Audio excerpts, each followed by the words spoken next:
총선을 두 달여 앞두고 정치권은 설 연휴 밥상 민심의 향배에 촉각을 곤두세우고 있습니다. 이런 가운데 어제 제3지대 세력이 전격 합당을 선언해 주목받고 있습니다. 네, 오늘 관련 내용 두 분의 전문가와 함께 알아보도록 하겠습니다. 오늘 최수영 시사평론가, 김성환 시사평론가 두 분 나오셨습니다. 안녕하세요. 두 분 어서 오십시오. 안녕하세요. 네, 안녕하십니까. 자, 먼저 제3지대 이야기로 시작해 보도록 하겠습니다. 이 제3지대가 빅텐트를 쳤습니다. 자, 4개 그룹이 합당을 선언했는데 당명이 개혁신당이고 이낙연 대표와 이준석 대표가 공동 대표를 맡았거든요. 사실 좀 이견도 있었는데 어쨌든 설 연휴 전에 어제였으니까 설 연휴에 합당을 선언했습니다. 어떻게 보셨어요? 그렇습니다. 그러니까 속도를 부쩍 낸 걸로 보여요. 왜냐하면 이런 식으로는 그 설 연휴에는 좀 합당이 어렵지 않겠느냐 이게 지배적이었는데 어저께 이제 그 국민의힘 지도부는 이제 경부선, 그다음에 이제 민주당 지도부는 이제 호남선 이제 인사를 나갔잖아요. 근데 제3지대가 전부 모여서 이제 수서역으로 인사를 나갔어요. 근데 그때까지만 해도 조금 합당에 대한 것들이 아직 얘기 안 나왔던 시간이었는데 그러나 그 인사를 마치고 바로 이제 전격 합당에 이제 선언했던 거는 최소한 설 민심, 그러니까 오늘 의제에 어떤 식으로든 제3지대의 그 우리 모습을 좀 보여줘야 한다. 그리고 사실 이제 좀 조급함이 있었을 거예요. 왜냐하면 한동훈 위원장의 윤한 갈등이라든가 민주당의 문명 갈등, 민주당의 이제 이른바 문명 갈등 이런 것이 지금 뉴스의 전부를 장식하면서 사실 제3지대의 존재감이 거의 뭐 위축됐었거든요.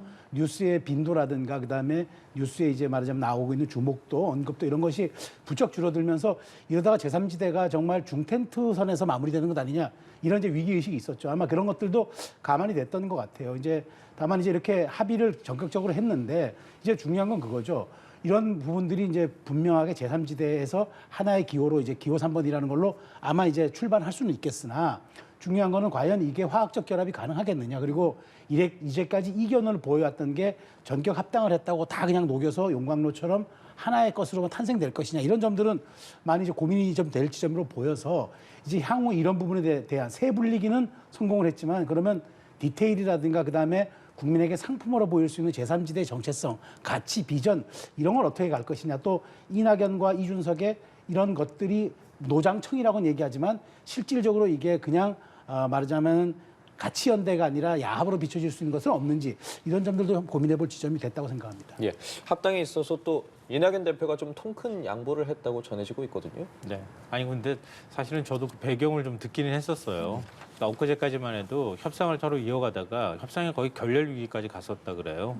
이준석 대표의 태도가 사실은 제일 걸림돌이었다 이렇게 제가 전해 들었었는데요. 이준석 대표가 개혁신당 당명 버려서는 안 된다 이렇게 제일 먼저 제시했다고 하고요.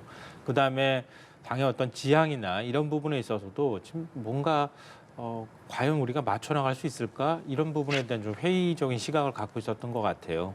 그러다가 그래도 설 귀성인사는 합동으로 해야 되지 않겠느냐? 그러면서 이준석 대표까지 끌어다가 사실은 갖다 놓은 측면이 있고요. 그렇게 인사를 하고 난 다음에 이원우 의원실로 다시 또 갔던 것 같아요.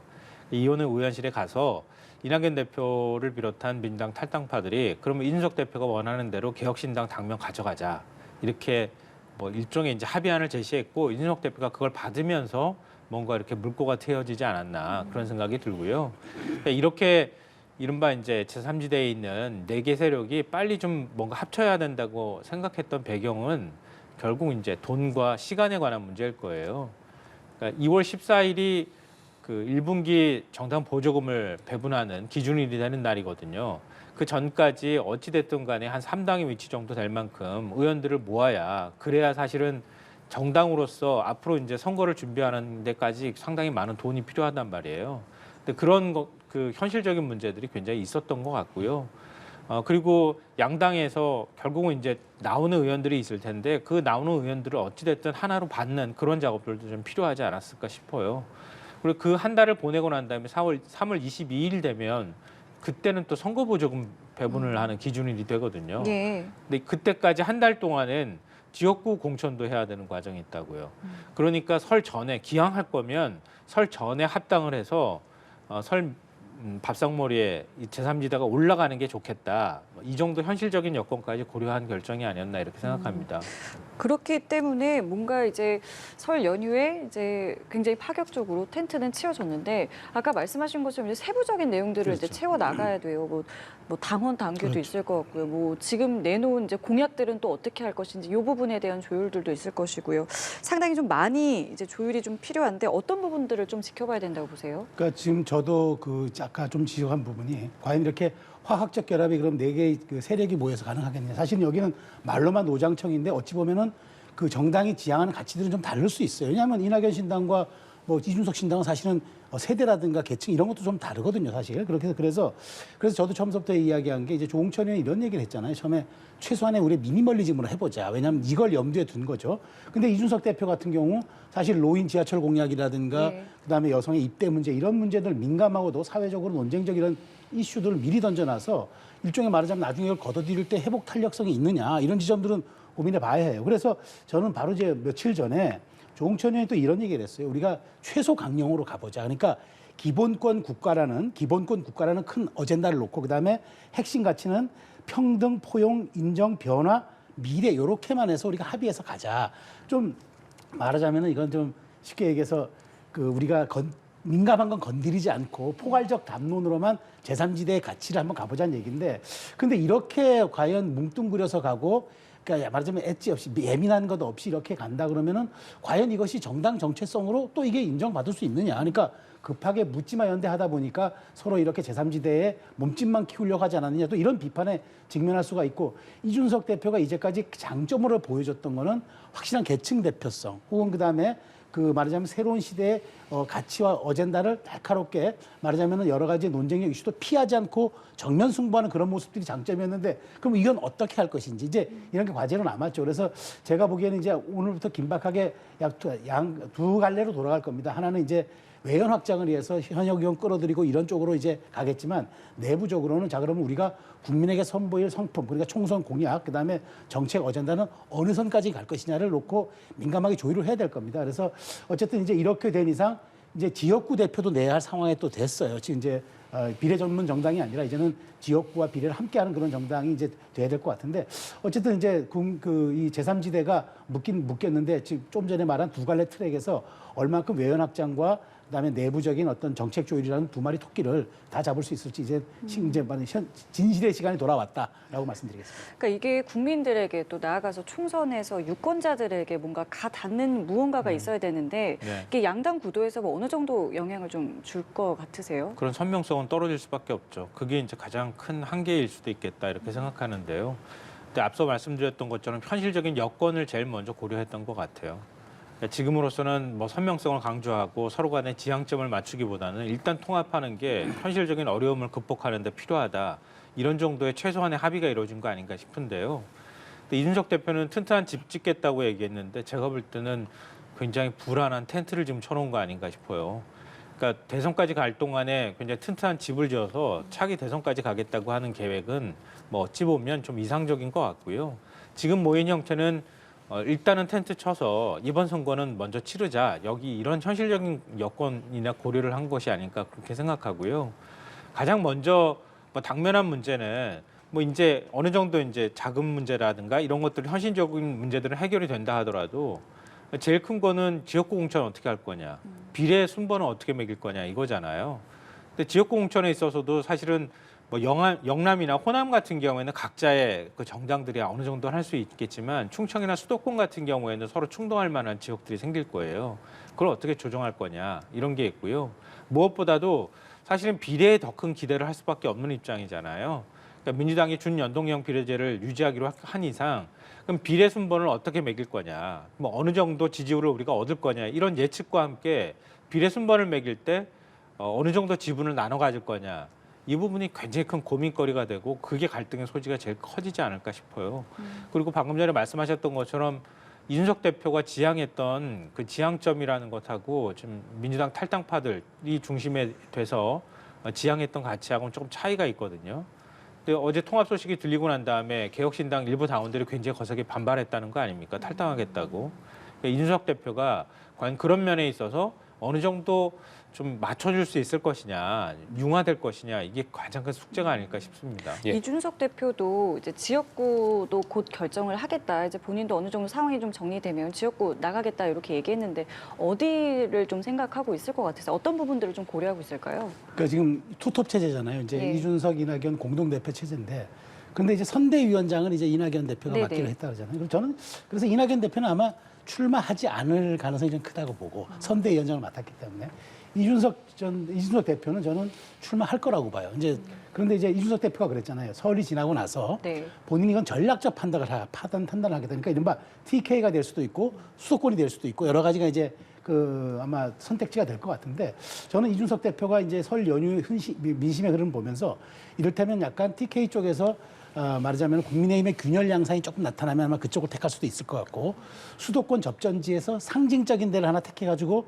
3자 대결을 통해서 제3지대의 우월성을 입증하거나 경쟁력을 입증하는 그런 선택을 할 수 있을 거라고 봐요. 근데 이거는 뭐 전혀 이건 뭐 그 여론이라는 건 살아있는 생물이니까 흐름을 놓고 이준석 대표가 판단하겠죠. 그래서 이제 이렇게 된 거는 저는 이제 제3지대가 이렇게 모여서 노장청도 노장청이지만 제각각의 이제 말하자면은 이해 집단이 다른 사람들이 모였잖아요. 근데 이제 보십시오. 설 이후에 이제 민주당이 1차 컷오프 발표하게 되면은 이렇게 된 이상 이게 중텐트로 분열이 돼 있었으면 국민의힘 탈당파 의원과 민주당 탈당파 의원들이 제각각 길을 갈 수 있지만 네. 이렇게 합쳐놨기 때문에 한쪽의 플랫폼으로 이제 집결할 수가 있어요. 그러면 그 세분리긴 되고, 근데 여기서 판단이 되겠죠. 그러면 왔던 의원들을 그럼 지역구로 배치할 것인가, 아니면은 뭐 다른 쪽으로 이제 후순위 배치하거나 아니면 불출마를 할 것인가, 여러 가지 이제 그때부터 어찌 보면은 본격적 수싸움이 시작될 거라서 이준석 대표는 그 중에서 가장 상징적인 지역을 픽을 해가지고 선도마 형태로 나가거나 아니면 상징자본 형태로 나가는 형태, 그런 쪽으로 저는 정리가 되지 않을까 생각이 됩니다. 예, 어쨌든 해결해야 될 과제가 상당히 많아 보이는데 이 제3지대의 파급력의 가늠자라고 할 수 있는 게 아무래도 의석수가 될 텐데 지금 현재 4석이고 이준석 대표가 다음 주까지 6석에서 7석까지는 자신하고 있거든요. 가능하다고 보십니까? 그 이상도 혹시 될까요? 예, 그 이상이 되기는 쉽지 않아 보이고요. 일단 6, 7석 채우는 게 제일 급선무가 아닐까 싶어요. 근데 그거는 어느 정도 얘기하는 의원들이 있기 때문에 저렇게 얘기하고 있지 않나 싶고요. 그러니까 지금에서 뭐 2석, 3석을 더 합치는 건데 지금 각 당이 공천 작업을 한창 진행 중에 있잖아요. 아마 이 설 지나면은 좀 더 가시화되어 있는 뭐 일종의 컷오프가 나오거나 그럴 가능성이 굉장히 높은 거예요. 그러면 현역 의원인데 컷오프를 당하거나 이렇게 했을 경우에는 결국 개혁신당 쪽으로 뛰쳐나갈 가능성이 있거든요.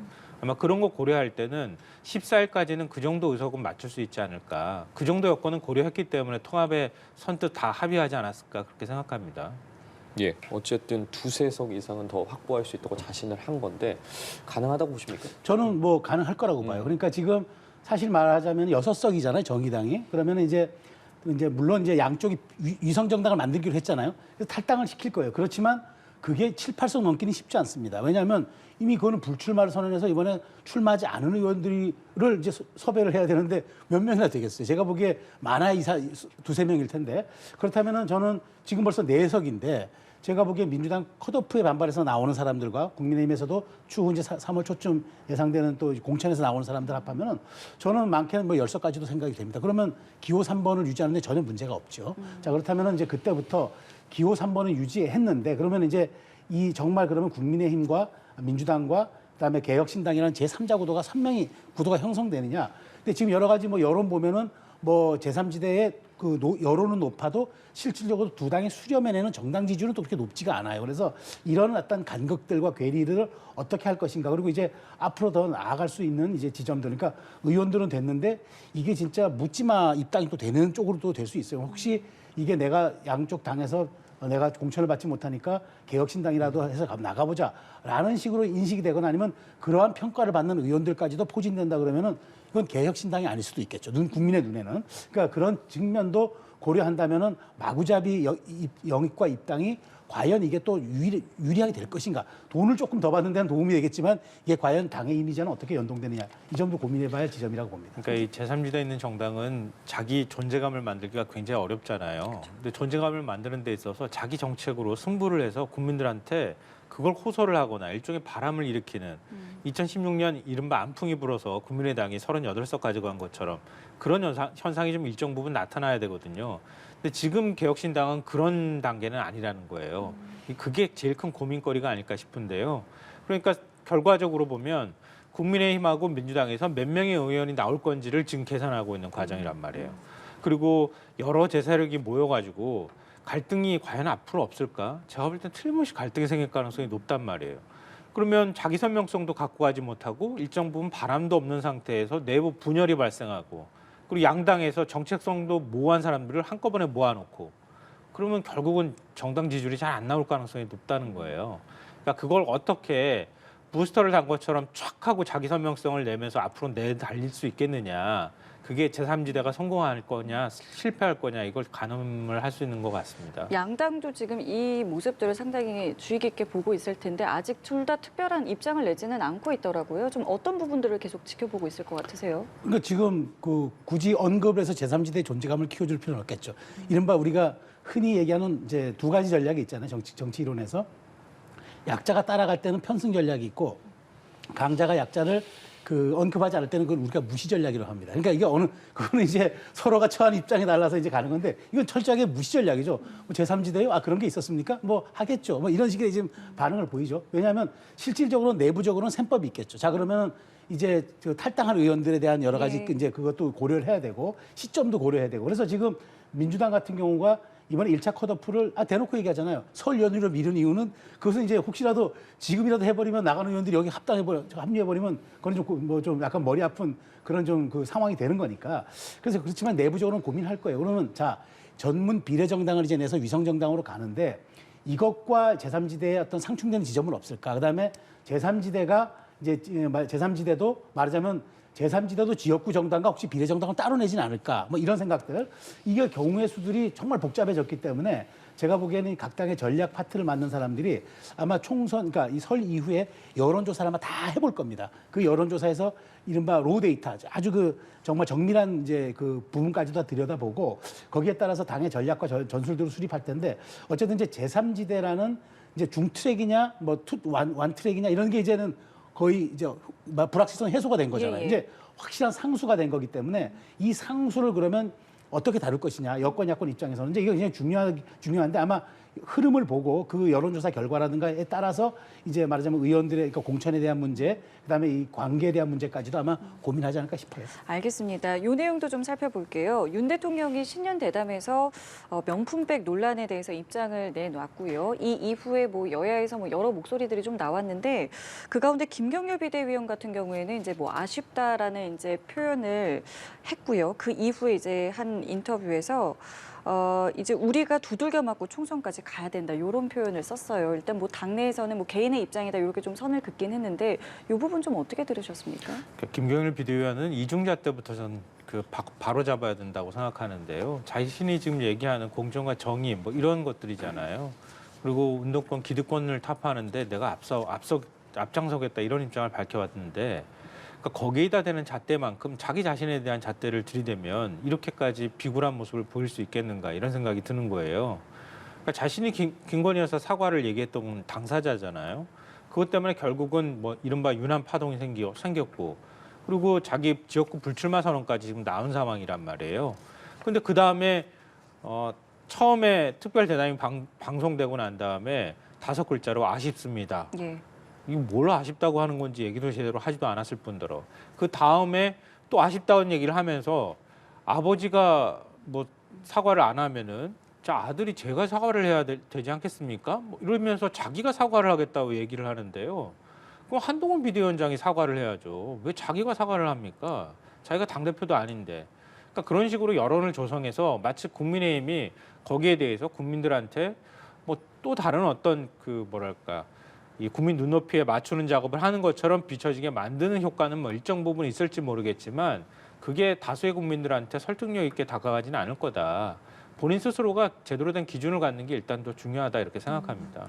그러니까 뭐 당이 수습을 해야 된다 이렇게 좀 이해를 하면 되겠습니까? 그렇진 않아요. 왜냐하면 대통령의 대통령이 이제 공식적인 대담에서 얘기했던 말은 이제 그거는 엄중한 사실 부분이잖아요. 그럼 이제 더 이상 그 나아갈 수 없는 상태를 우리가 이제 최종 상태라고 얘기하지 않습니까? 그 엔드 스테이트라고 얘기하는데 그게 대통령의 공식 언급이에요. 근데 이 공식 언급이 나왔는데 그걸 다시 여권이 재해석하는 발언을 한다거나 더 나간 발언을 한다? 사실은 지금 현재 우리 대통령 제하에서는 있을 수 없는 사실 일이란 말이죠. 그래서 저는 이 얘기를 어떻게 받아들이냐. 아쉽습니다 한 거는 이제 대통령의 그 말을 패러디해서 이제 아쉽다고 이제 한 것 같고 5글자로 얘기한 것 같고 문제는 우리가 두들겨 맞으며 가야 한다는 거는 이 문제가 이제는 상수가 되었다는 거죠. 이제 뭐 우리가 되돌리키거나 피해가거나 할 수 있는 게 아니라 대통령께서 언급하신 만큼 이거는 우리가 총선에서 많이 부딪힌다면 우리가 정면으로 설득하고 지금도 국민의힘 내에서도 두 갈래 기류가 있잖아요. 대통령의 저 방송 대담이 매우 진솔하고 소탈했다는 반면에 있는 거 보면 김경률 의원 얘기대로 좀 아쉽고 미진한 부분이 있었다고 또 얘기하는 기류가 있기 때문에 이 점들을 종합적으로 뭐 국민의 민심이야 평가, 정치권은 평가하는 거지 국민의 민심에 따라서 이렇게 해달라 저렇게 해달라 말할 수는 없는 건 아니잖아요. 그러니까 그러다 보니까 저는 이제 이 얘기는 상수로서 우리가 이제 받아들이고 어찌됐건 우리가 정면 돌파해서 갈 수밖에 없다. 그런 얘기로 받아들이면서 이제 비대위원 입장에서 사실은 비대위원이 본인이 이제 이 문제에 대한 어떤 촉발된 사실 논란의 이슈를 제공한 측면도 있는 상황에서 본인이 이제 이렇다면은 내가 앞으로 온몸으로 이것은 그러니까 맞아가면서 가겠다라고 한 그런 표현으로 저는 해석합니다. 예. 근데 이거 가지고 과연 대통령이 제대로 설명했다고 생각하는 국민이 몇 명 될까요? 저는 그렇게 많지 않을 거라고 생각하거든요. 그러니까 특별 대답의 형식도 부적절했고 뭐 이거는 제가 이렇게 굳이 얘기하지 않아도 모든 매체가 정치적 지향이나 이념에 구애받지 않고 모두 한결같이 하는 얘기입니다. 내용상으로도 부적절한 내용이었다 이렇게 다 평가를 하고 있잖아요. 근데 그런 가운데 당장 지금 선거를 앞두고 있는 여당의 당대표격인 비대위원장이 그냥 진솔하게 얘기했다 이렇게 해버리고 넘어간다고 하면 그걸 어느 국민이 그걸 납득할 수가 있겠어요. 납득을 못할 거라는 거예요. 자꾸 국민들을 시선 돌리게 하면서 마치 이거는 없었던 일처럼 이렇게 감춘다고 감춰지는 게 아니고요. 이거는 국민의 법감정에 관한 문제를 떠나서 법률적으로 봐도 명품백을 수수한 거는 법률적으로 처벌 대상이 충분히 될 수 있는 겁니다. 만약에 이렇게 박절하게 못 끊고 막 밀고 들어와서 매정하게 못 끊었다 이런 식의 표현을 대통령이 하게 되면요. 이거는 불법을 방조하는 행위가 될 수 있어요. 그러니까 지금 그러지 않아도 이른바 김건희 특검법이 국회 재표결을 앞두고 있는 상황이잖아요.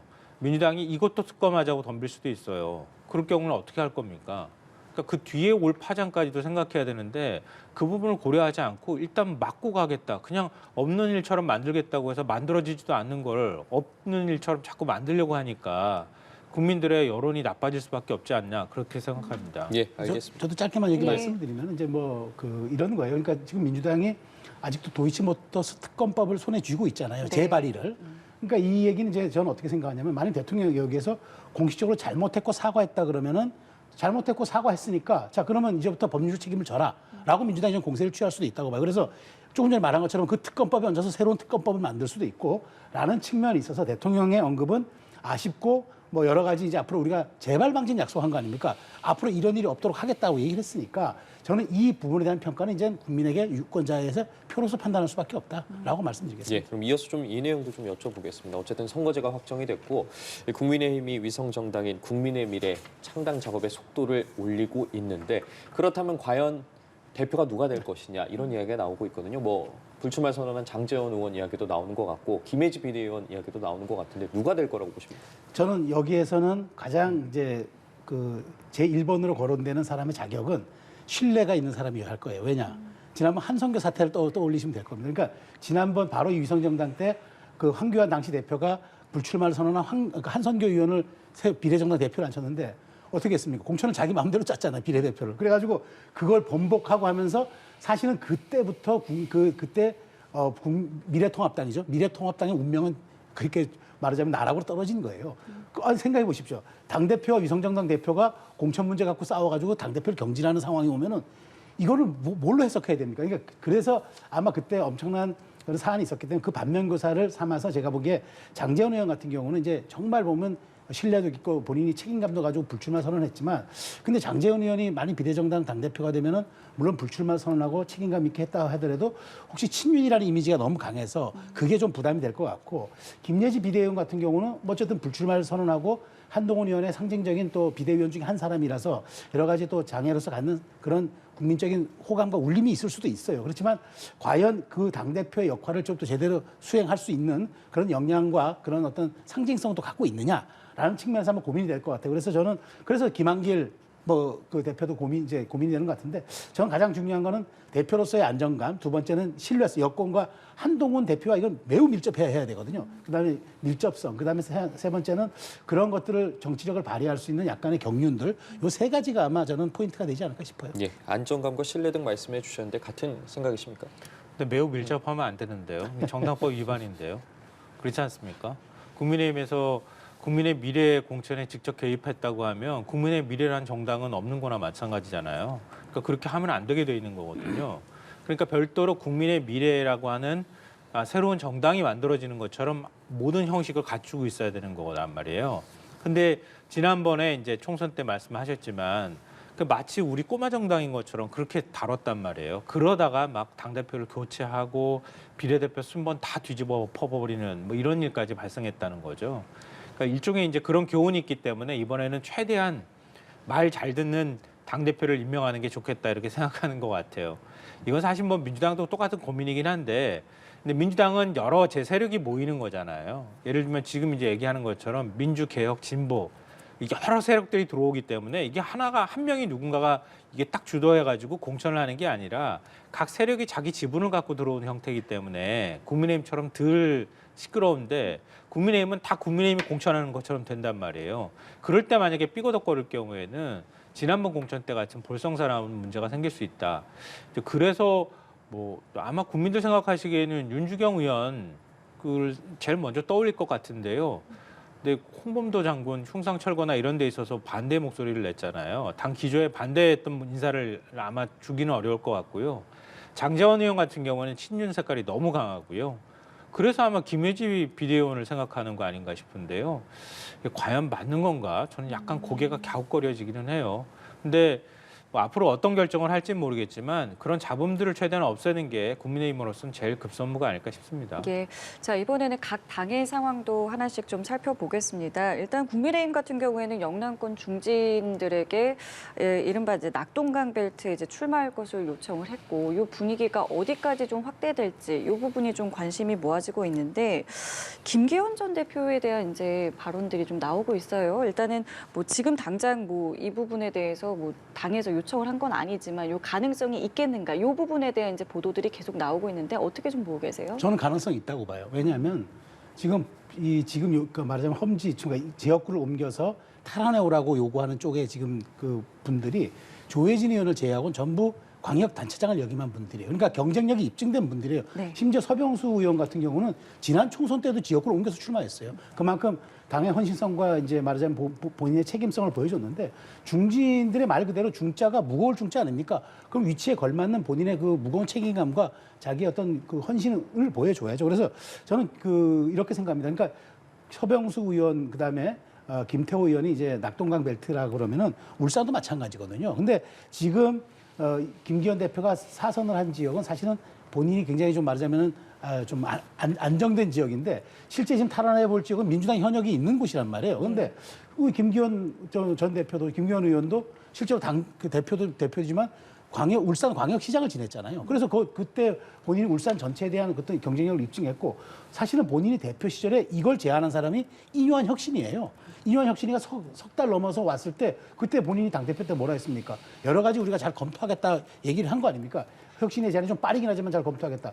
뭐 지금은 총선 60일 정도 남았으니까 빠른 게 아니죠. 이제는 결정될 때가 왔죠. 그래서 저는 본인의 말에 책임도 지고 그다음에 본인이 또 이제 그 대표직을 유지하지 않고 지역구를 그럼 출마하는 걸로 결론 내렸다 그러면 울산 지역의 섬지에서 하나 탈환해 오는 것도 저는 상당한 정치적 의미가 있는 거죠. 그래야만 본인의 정치력도 입증이 되는 거고 본인이 또 그렇게 했을 때 또 나중에 대권 후보 반열에도 갈 수가 있는 거기 때문에 저는 이 낙동강 벨트로만 끝나는 게 아닐 것 같아요. 이제 낙동강 벨트가 끝나면은 다시 이제 한강 벨트에서 와가지고 또 험지 출마, 수도권 또 말하자면 저 중진들의 자리 재배치 얘기들이 나올 겁니다. 아마 이 얘기는 공천이 마무리되는 때까지 한동훈식 개혁과 한동훈식 혁신의 상징으로 끊임없이 아마 중진들을 압박하고 이것이 국민의힘의 쇄신이고 혁신이다라고 보여지는 측면으로 작용할 것 같습니다. 경쟁력 있는 중진이어도 어쨌든 이겨야 되는 거잖아요. 또 그렇죠. 총선이라는 것이 네. 이 전략과 이 경쟁력에 대해서는 어떻게 보세요? 그걸 지금 핵심적인 내용을 짚으면서 지금 저한테 질문을 하신 건데요. 그러니까 다 왜 비운일까? 이게 한동훈식 공천개혁일까? 이런 생각이 들고요. 그리고 이뇨한 혁신위원장이 얘기했던 것처럼 낙동강 하류 세력 뭐 용퇴를 요구했던 거잖아요. 근데 김기현 대표는 태화강 하류 세력이에요. 낙동강 하류 세력은 아니에요. 근데 왜 그러면 이렇게 이른바 뭐 눈에 가시 같이 그랬던 사람들이나 아니면은 이른바 비운으로 분류됐던 중진들한테 먼저 희생을 요구하는 모양이 나오느냐. 처음에 서병수 의원하고 김태호 의원 얘기 나왔을 때는 나름의 사정이 있기 때문에 그럴 수 있을 거야 이런 생각도 했거든요. 광역단체장을 하기도 했었고요. 뭐 5선이기도 하잖아요. 사실 국회의원 더 한 번 하는 것 자체가 뭐 이제는 그만두셔도 됩니다라는 얘기를 들어도 과히 뭐 나쁜 소리라고 얘기하지는 않을 정도란 말이에요. 근데 거기에 조혜진 의원까지 끼고 김기현 전 대표까지 끼고 나니까 이건 아닌데 왜 이렇게까지 할까 이런 생각을 한다는 거예요. 조혜진 의원 김해 가불로 보내는데요. 김해 가불에서 이길 수 있을까요? 아무리 중진이라 하더라도. 계속 김해는 지금 민주당이 그동안에 이겨왔던 지역 있잖아요. 그리고 김기현 전 대표 울산 북구로 보낸다는 거 아닙니까? 또 울산 북구로 가면 살아 돌아올 수 있을까요? 쉽지 않아요. 제가 볼 때는. 가서 험지 가가지고 살아 돌아오라고 보내는 거지 가서 죽으라고 보내는 건 아니잖아요. 그리고 또 정반대로 생각했을 때요. 낙동강 벨트를 지키겠다고 해가지고 중진들을 그쪽으로 막 몰아서 배치를 하는 거예요. 양산, 김해, 뭐 이쪽으로 해가지고. 그러면은 거꾸로 얘기하면 나머지는 우리가 다 먹을 수 있어 라는 오만함이 느껴진다는 거예요. 나머지는 내가 다 먹을 수 있으니까 저쪽으로 다 보내도 괜찮아 라고 하는 거 아니겠어요? 이쪽은 다 지킬 수 있다고 생각하는 오만함이 있는 거 아닙니까? 근데 지금 부산 지역의 여론이 그런가요? 전 그렇지는 않다고 봐요. 흔들거릴 지역들이 꽤 있어요. 그러니까 남구, 을 말고도 지금 흔들릴 곳들이 있단 말이에요. 이런 것처럼 보낸다고 해서 능사가 아닌데 자꾸 보내려고만 하는 거는 그건 다른 목적이 있다고 의심받을 수 있는 상황이다라고 생각합니다. 이 부분에 대한 답변도 좀 부탁드릴게요. 그러니까 저는 근데 친윤의 헌신 먼저 헬면서 있었잖아요. 장제원 의원의 불출마. 그러니까 꼭 비윤을 타겟으로 했다. 근데 과연 김기현 대표를 비윤으로 볼까요? 국민들이? 아니 윤석열 대통령이 나머지 말하자면 당시에 참모들을 동원시켜가지고 나경원, 안철수 다 쳐내서 만든 대표를 어떻게 또 비윤으로 보겠습니까? 물론 이제 나중에 이제 뭐 출마하는 과정에서 이제 여러 가지 본인이 그때 이제 말하자면 장치의 정치적 입장을 분명히 정하지 않은 건 있지만 저는 이렇게 봐요. 지금 이분들이 나가서 탈환해 오는 지역은 당연히 중진으로서 책임감을 있게 저는 해와야 본인의 경쟁력을 입증하는 거고 또 하나 이쪽에 너무 쉬운 사람들을 보낼 것이다라는 지금 그런 취지의 말씀 같은데 제가 보기에는 어찌됐건 거기에도 그 상징적 있는 공천을 할 겁니다. 그래서 그렇다고 해서 지금 말하자면은 여기 텃밭이라고 그냥 우리가 쉽게 먹는다? 제가 보기에 지금 서병수 의원 지역이라든가 그 김태호 의원 지역이 그렇게 쉬운 지역들 아니었는데 본인이 가서 입증을 한 거죠. 그렇기 때문에 저는 이 부분을 꼭 비윤의 어떤 희생, 그런 강조로만 보기에는 조금 무리가 있다고 봅니다. 예. 그동안에 찍히면 죽는다 이런 법칙이 통했잖아요. 그리고 김기현 대표한테도 적용되는 것 같고요. 또 하나는 그러니까 새로운 사람 누구를 그 지역구에다 공천하느냐 그거 보면 아마 알 수 있을 거라고 저는 생각해요. 예. 네. 예. 민주당 내용도 좀 살펴보겠습니다. 윤 정권 탄생 책임론 놓고 계속해서 내용이 일고 있는데 어제 이재명 대표가 SNS에 자 친명과 비명 나누는 거 이관계다 이런 글을 올렸거든요. 네. 좀 봉합이 될까요? 뭐 이재명 대표 대응하는 거 보면 한 템포씩 항상 느려요. 그게 아마 아쉽다고 하는 분들이 많을 것 같아요. 그러니까 이렇게 갈등이 커지기 전에 뭔가 오해 소지가 있으면 이관계라고 생각하거나 친명과 친문을 갈라치기 한다거나 또 그 사이에 지금 공천 과정이기 때문에 이용하려고 하는 사람도 많거든요. 내가 궁색한 처지에 몰리게 되면 다른 명분을 찾게 마련이거든요. 그럼 여러 가지 나를 좀 정당화하기 위한 명분을 찾는 과정에서 나는 친문이기 때문에 이렇게 되는 거야 이렇게 소리칠 수도 있고 나는 친명인데도 이렇게 억울해 뭐 비명이니까 난 이런 처지야 뭐 이런 것들을 얘기를 한단 말이에요. 근데 그게 막 욕망이 뒤섞이고 있는 상황이라고 하면 그게 또 불필요한 논란과 이런 것들을 낳고 있다고 하면 조금 빨리 이런 입장을 내놨어야 되는 거 아닌가 싶어요. 그러니까 저는 공관위원장은 그런 현실적인 점까지 고려해서 뭐 정권 교체 책임을 갖고 있는 인사들은 뭐 어느 정도 용퇴를 하거나 아니면 결단을 내려주기는 바라는 마음은 표현할 수 있다고 봐요. 왜냐하면요, 이른바 문재인 정부 책임이 없다고 얘기하는 건 저는 그거는 어느 도단이라고 생각해요. 지난번 정권 교체 책임에 문재인 정부가 왜 책임이 없습니까? 또 거꾸로 말하면 이재명 대표의 책임도 있는 거죠. 근데 문재인 정부의 책임이 있던 인사들이 반응을 할 때 나는 아무런 책임이 없는데 왜 우리한테 책임을 뒤집어 씌웁니까? 이렇게 반응하면 안 되는 거였다는 거예요. 그리고 자기들이 그동안에 계속 일종의 기득권으로 갖고 있던 지역구 난 절대 못 움직여. 이렇게 하면 안 되는 거예요. 그리고 새로운 지역구에도 뭐 임종석 전 실장 같은 경우에도 그 지역이 좋으니까 그 지역 가가지고 나는 못 비워줘. 나는 여기서 나올 거야. 이렇게 하는 거는 임종석 실장의 어떤 정치적 무게감으로부터 바람직하지 않다는 거예요. 그러면 임명백 공관위원장이 그런 메시지 내서 파열음이 나오기 시작하면 이재명 대표가 좀 빨리 그런 입장을 내서 일단 봉합을 시켜놓고 그다음에 현실적으로 조정해가는 작업이 있어야 될 텐데 자꾸 커지고 난 다음에 뒷수습하는 것처럼 비춰진다. 그런 면에서 좀 타이밍이 아쉽다 이런 생각이 듭니다. 예. 이재명 대표가 왜 자꾸 늦게 얘기할까요? 진심이 아니라서 그래요. 그러니까 진심이고 정말 이게 아니었다는 자기 확신이 있었으면 처음부터 진화했겠죠. 근데 그걸 안 하는 거죠. 근데 제가 좀 말씀드리고 싶은 거는 그 하나입니다. 지금 친명 비명의 갈등, 그다음에 친문의 갈등은요. 이게 적반하장이고 본말 전도된 거예요. 아니 대선을 가지고 미래형 투표라고 얘기하면서 그 미래형 투표를 하는 간판 상품이 이재명 대표 아니었습니까?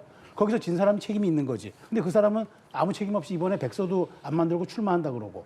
근데 친문은 당신들은 정책 잘못해서 했으니까 출마하지 말라 그러고. 그러면 과연 이게 승복이 되겠습니까? 저는 이거는 이 사안이야말로 상식과 이거는 보편의 문제인데 그리고 이런 얘기도 스피커 역할하는 사람들이 누굽니까? 이재명 대표 이렇게 얘기하지만 정성호 의원 책임져야 한다고 얘기하고 자기 비서실 차장하는 김지호라는 사람은 임종석 보고 성동구에 등기 쳤냐라고 비난한 거입니다. 그러니까 이게 통제가 안 되는 거예요. 이재명 대표의 진심이라면은 자기 측근들부터 이런 말 못하도록 해야죠. 그래서 저는 이재명 대표의 진실성이 어떤 시기에 당에 이제 투영되느냐에 따라서 이 문제가 봉합될 텐데 이 정도의 워딩 가지고 될지 좀 의문입니다. 알겠습니다. 오늘 두 분 말씀 저희 여기까지 함께하겠습니다. 지금까지 최수영 시사평론가, 김성환 시사평론가였습니다. 두 분 감사합니다. 고맙습니다.